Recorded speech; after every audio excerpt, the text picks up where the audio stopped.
প্রতিদিন 2 থেকে 3 মণ দই বানানো হয় এখানে। ফ্রেশ দুধ সাথে চিনি সব কিছু মিলিয়ে খুব সুন্দর মজাদার দই তৈরি করা হয়। এই দইয়ের সাথে পরিবেশনা করা হয় ঘোল, মাখন, চিড়া, মুড়ি।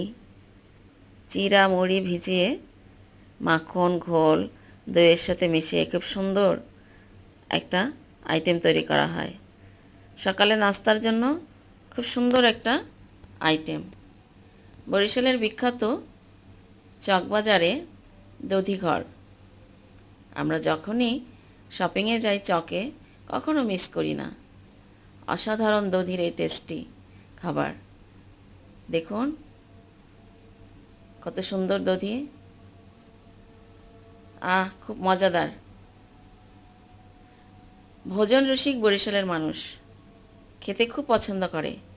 যেখানেই যায় তারা খাওয়ার মধ্যেই থাকে।